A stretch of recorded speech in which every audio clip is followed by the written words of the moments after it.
গুজব, আবারও মারধর এবং আবারও আইন শৃঙ্খলা নিজেদের হাতে তুলে নেওয়ার প্রবণতা। চুরির অভিযোগে যুবককে বেঁধে মার। শান্তিপুরের শ্যামবাজারের ঘটনা। রাস্তার পাশের দোকানে চুরির অভিযোগ, যুবককে ধরে ফেলেন দোকান মালিক। বিদ্যুতের খুঁটিতে বেঁধে বেধড়ক মার, তারপরে পুলিশ এসে যুবককে উদ্ধার করে।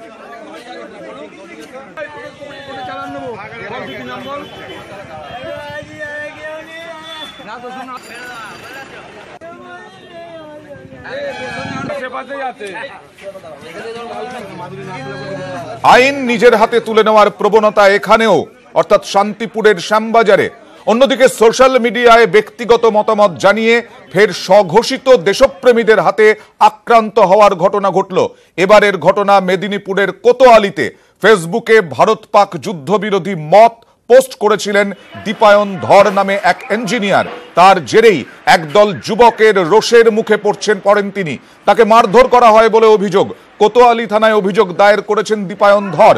দোষীদের চিহ্নিত করে কঠোর শাস্তির আশ্বাস মেদিনীপুরের পুলিশ সুপারের। আমরা কথা বলবো আমাদের প্রতিনিধি শঙ্কর রায়ের সঙ্গে। শঙ্কর, এখনো পর্যন্ত কি চিহ্নিত করা গেছে? আমরা গতকাল বারবার আলোচনা করছিলাম এটাই, যে কারা এই ঘটনা ঘটাচ্ছে, কারা এত বেশি জাতীয়তা বোধে অনুপ্রাণিত হচ্ছে যে নিজেরাই আইন শৃঙ্খলা নিজেদের হাতে তুলে নিচ্ছে। এখনো কি চিহ্নিত করা গেছে কাউকে? একেবারে অয়ন, এখনো কাউকে কিন্তু চিহ্নিত করতে পারেননি পুলিশ সুপার। যেটা জানিয়েছেন, এই ইঞ্জিনিয়ার কাউকে চিনতে না পারায় একটি সমস্যা দেখা দিয়েছে।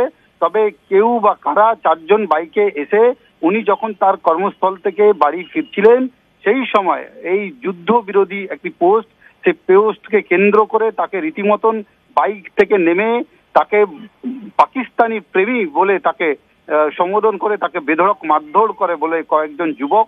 মারধর করার পর তাকে মেরে ফেলে রীতিমতন কাঁসাই নদীতে ফেলে দেওয়ারও হুমকি দেয় এবং রীতিমতন সেই ইঞ্জিনিয়ার কোতোয়ালি থানাতে সেদিন রাত্রে, বুধবার রাত্রের দিন গিয়েই উনি লিখিত অভিযোগ জানায়। আলোক রাজোড়িয়া এসপি পরিষ্কারভাবে জানিয়েছেন যে এই ঘটনায় জড়িত যারাও থাকুক এই ঘটনার সঙ্গে জড়িত, তাদেরকে চিহ্নিত করে তাড়াতাড়ি তাদেরকে অ্যারেস্ট করার ব্যবস্থা করা হচ্ছে। ধন্যবাদ শঙ্কর। এরকম ঘটনা ঘটছে, যতই আমরা এবং প্রশাসন চেষ্টা করুক না কেন এই ঘটনা থামানোর, কিন্তু কোনো একটা জায়গা থেকে এই ধরনের ঘটনা ঘটানো হচ্ছে বলেই মত বিশেষজ্ঞদের। এবং মুখ্যমন্ত্রী মমতা বন্দ্যোপাধ্যায় আজ কড়া ভাষায় আক্রমণ করেছেন এই ধরনের যারা ঘটনা ঘটাচ্ছে তাদের। অন্যদিকে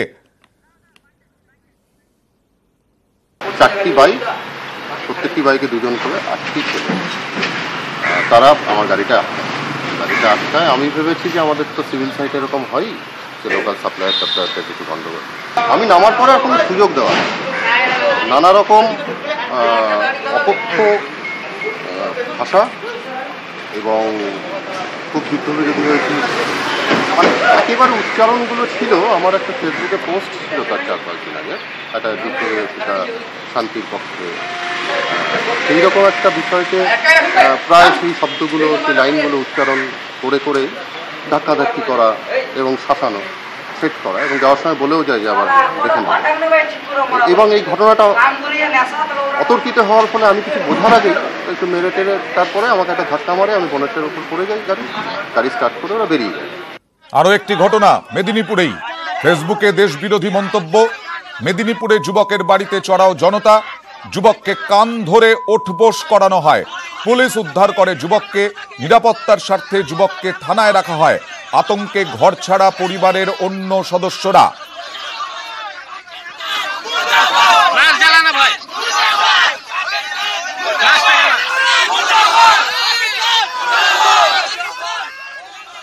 আবারও গুজব, সেই গুজব কাঁথিতে, আর তার জেরে গণপিটুনি।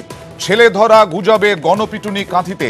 ভবঘুরেকে মারধর করা হলো কাঁথির কেশকুন্ডা এলাকায়। আমরা কথা বলবো আমাদের প্রতিনিধি সুজিত ভৌমিকের সঙ্গে। সুজিত, কি ঘটনা ঘটানো হয়েছে এবং এই গুজব কোথা থেকে ছড়িয়েছে, কারা এই ধরনের ঘটনা ঘটিয়েছে তা কি পুলিশ নির্দিষ্ট করতে পারছে?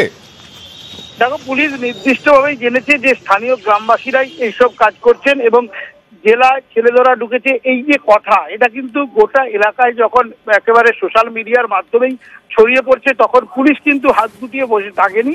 তারা কিন্তু রীতিমতো প্রচার অভিযান চালাচ্ছেন, সচেতনতা বাড়াতে তারা লিফলেট প্রকাশ করেছেন এবং তারা সোশ্যাল মিডিয়াকে মাধ্যম করে তারা কিন্তু ব্যবহার করে তারা প্রচার চালাচ্ছেন। কিন্তু তারপরেও আন্দা যেটা দেখা গেল, যে আমরা দেখেছি তমলুক, হলদিয়া, খেজুরির মতো জায়গায় যা দেখেছি, ঠিক একই অবিকল কাঁথিতেও সেখানেই ঘটলো এবং সেখানে দেখা গেল যে মানুষজন হঠাৎই বললো যে এই ভদ্রলোক, এই যে ব্যক্তিকে দেখা যাচ্ছে এই ছেলে ধরা, এই যে বলা, তারপরে রেড়ে করে ছুটে আসা মানুষজন এবং এসে কোনো কিছু না বুঝেই মারধর করা, এই যে ঘটনা, এই ঘটনার পরে কিন্তু রীতিমতো উত্তপ্ত হয়েছে গোটা এলাকা। পুলিশ উত্তপ্ত হয়ে উঠছে বিভিন্ন এলাকায় এই ধরনের গুজবে।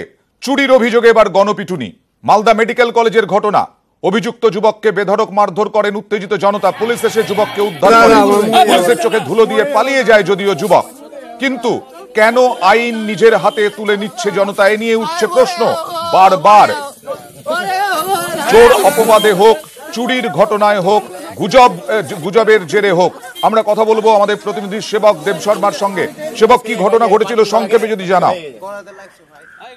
চুরির অভিযোগে এক ব্যক্তিকে ধরে গণপিটুনি দেওয়া হলো মালদা মেডিকেল কলেজে। আজ সকালে এই ঘটনা ঘটে। মালদা মেডিকেল কলেজের বেশ কিছু এলাকা নির্মীয়মান অবস্থায় রয়েছে, সেখান থেকে রড চুরির অভিযোগ আনা হয় এই ব্যক্তির বিরুদ্ধে এবং স্থানীয় কয়েকজন তাকে ধরে এবং চুরির ঘটনা জানায়। এরপর কিছু রোগীর আত্মীয় এবং স্থানীয় কিছু লোকজন চড়াও হয়, বেধড়ক মারধর করা হয় এই ব্যক্তিকে। খবর পেয়ে ইংরেজবাজার থানা পুলিশ ঘটনাস্থলে পৌঁছয়। পরে ইংরেজবাজার থানা পুলিশের হাতে এই ব্যক্তিকে তুলে দেওয়া হয়, যদিও তার পরিচয় জানা যায়নি, কারণ তার আগেই পুলিশের অন্যমনস্কতার সুযোগ নিয়ে এই ব্যক্তি পালিয়ে যায়। তবে যেভাবে মানুষ আইন হাতে নিয়েছে এবং পুলিশের কাছে তুলে না দিয়ে নিজেরাই মারধর করেছে, সেক্ষেত্রে পুলিশ সময় মতো এসে হাজির না হলে আরো বড় ধরনের বিপদ ঘটার সম্ভাবনা ছিল এবং রাজ্যের বিভিন্ন এলাকায় যে ঘটনা ঘটছে তার সঙ্গেও সেই সব ঘটনাও এই ঘটনার পিছনে প্রভাব ফেলে থাকতে পারে, এমনটাই কিন্তু স্থানীয় মানুষের ধারণা। নিউজ 18 বাংলার এই ক্যাম্পেইন জারি থাকবে এবং আমরা আবারও বলছি আপনাদের কাছে আবেদন, গুজবে কান দেবেন না, গুজব ছড়াবেন না।